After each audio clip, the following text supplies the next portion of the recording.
राधे राधे दोस्तों। तो मैं आज आप लोगों के लिए लेकर आई हूँ महालक्ष्मी दीपावली पूजन व्रत कथा और पूजन विधि। तो मैं आज आपको पूरी दीपावली की पूजन, उसकी व्रत विधि, क्या क्या सामग्री, पूजन सामग्री, मैं सब आज आपको इस वीडियो में बताऊंगी। तो चलिए फ्रेंड्स, करते हैं स्टार्ट। जय माता दी।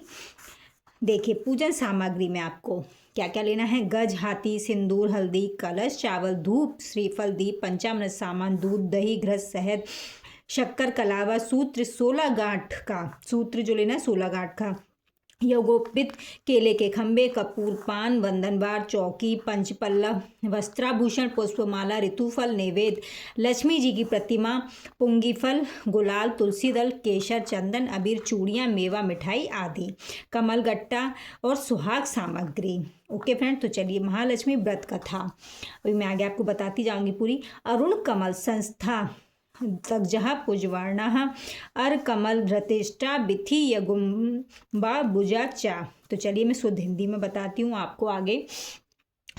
अर्थात सुंदर लाल कमलों के आसन पर आसीन, लाल कमलों के पराग से रक्त वर्ण वाली, दोनों हाथों में कमल धारण किए हुए, अर्थात अभय और वरदान रूपी 2 कमल धारण किए हुए, नाना प्रकार की मणि आदि वस्त्राभूषणों से विभूषित जगत जननी माता श्री महालक्ष्मी जी मेरे घर में सदा स्थिर होकर निवास करें। जो श्री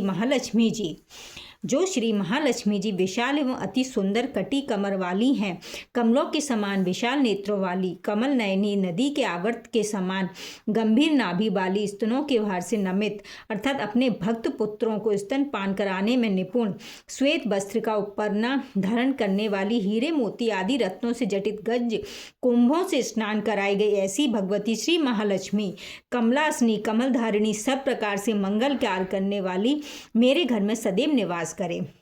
महालक्ष्मी व्रत पूजन एवं विधि। दीपावली के श्रेष्ठ त्योहार के दिन पति पत्नी और अन्य मनुष्यों को चाहिए कि वह अपने विचारों को पवित्र रखे, हृदय में उल्लास रखे, किसी प्रकार का क्लेश चित्त में ना आने दे। इस प्रकार प्रसन्न चित्त से प्रातःकाल उठे और अपने से बड़ों को प्रणाम कर आशीर्वाद प्राप्त करे। शौचादिक नित्य कार्य से निवृत्त होकर अपने इष्ट देवी देवताओं की पूजा करे।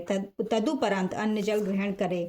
यदि हो सके तो इस दिन श्री महालक्ष्मी जी का व्रत या उपवास अवश्य करे। यदि उपवास ना कर सके तो फलाहार करें।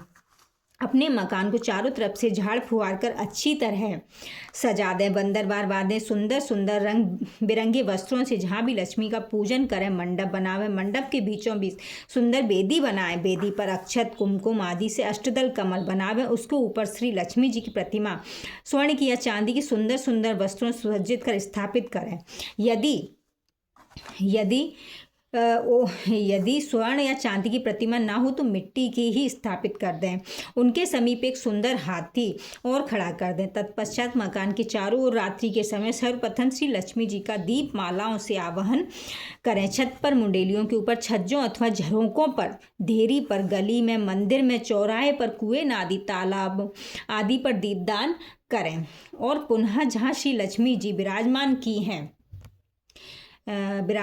वहाँ शुद्ध घृत का दीपक जलाकर सुगंधित अगरबत्ती जलावें। इसके पश्चात सकुटुंब श्री लक्ष्मी जी का प्रेम भक्ति से गदगद हो पूजन करें। तरह तरह के पकवानों तथा फल आदि का श्री लक्ष्मी जी को प्रसाद लगावें। जहाँ रुपया, पैसे, जवाहरात आदि रखने का स्थान, तिजोरी, गल्ला आदि हो या व्यापारिक स्थान, दुकान, कारखाना आदि जगह जहाँ भी रखा हो वहाँ पर शुद्ध घृत का दीपक जलावें तथा सिंदूर का स्वास्तिक बनाकर खील बतासे का प्रसाद लगावें।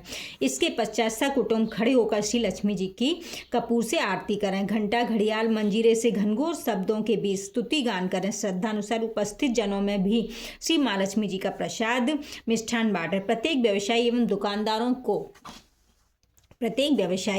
एवं दुकानदारों को चाहिए कि दीपावली के दिन श्री महालक्ष्मी जी के पूजन के समय अपने वही खाते, लेखनी, दवात आदि का पूजन करें। यहाँ इस बात का ध्यान रखना चाहिए कि महाकाली का पूजन मशी पात्र से तथा श्री महालक्ष्मी जी का पूजन जहाँ द्रव्य हो वहाँ करें। और इसी प्रकार तुला, तराजू आदि की भी पूजन करें। महासरस्वती की पूजा कलम द्वारा होती है और कुबेर की पूजा धान्य से होती है। हमारे देश में कहीं कहीं परंपरा अनुसार जुआ भी खेला जाता है। इसके लिए पूजन सामग्री के साथ साथ जुआ खेलने के पासे या कौड़ी पहले से रख देते हैं। पूजन के बाद लोग उन पासों व कौड़ियों से अपने नाते रिश्तेदार एवं अन्य के साथ जुआ खेलते हैं। वे लोग जुए के हार जीत के परिणाम को साल भर के हानि लाभ का फल सूचक समझते हैं, परंतु श्री लक्ष्मी का पूजन करके जुआ आदि खेलना संपूर्ण संपत्ति के नाश की निशानी है। भगवती लक्ष्मी जुआ खेलने से इतनी प्रसन्न नहीं होती जितनी कि पुरुषार्थ एवं सद्मार्ग से पैदा किए हुए धन से होती है, और ऐसे ही पुरुष को वह अपना अमोघ आशीर्वाद देती हैं। जुआ खेलने वाले को वह दे देती हैं और कहती हैं कि अरे मूर्ख, जा तू जन्म भर दरिद्री रहेगा। देखो, जुए ने ही तो पांडवों को दर दर तक का भिखारी बना दिया, धर्मात्मा राजा नल को भी महान विपत्तियों में डाल दिया। अतः समझदार मनुष्य को चाहिए कि वह ऐसे बुरे कर्मों को कभी भी अपने पास न आने दे, क्योंकि यह एक महाभिशाप है, महापाप है, पुरुषार्थ एवं स्वाभिमान का नाशक है। दीपावली की कथा। एक समय मुनियों ने सनत कुमार जी से पूछा, हे महात्मन, अब आप हमें लक्ष्मी पूजन का कारण बताइए तथा साथ में अन्य देवताओं के पूजे जाने का भी कारण बताइए। मुनियों की यह बात सुनकर श्री सनत कुमार बोले, हे मुनियों, आप लोगों ने जो प्रश्न किया है उसे ध्यानपूर्वक सुनो। यही प्रश्न धर्मराज युधिष्ठिर ने भगवान श्री कृष्ण से पूछा। तब भगवान ने कहा, हे धर्मराज सुनो, दैत्यराज बलि के राज्य में सारी प्रजा सुखी थी, किसी को कोई कष्ट नहीं था, सब लोग नियमानुसार रहते थे, यज्ञ आदि कर्म करते थे। एक बार बलि ने 100 अश्वमेघ यज्ञ करने की प्रतिज्ञा की थी, अतः उसने 11 अश्वमेघ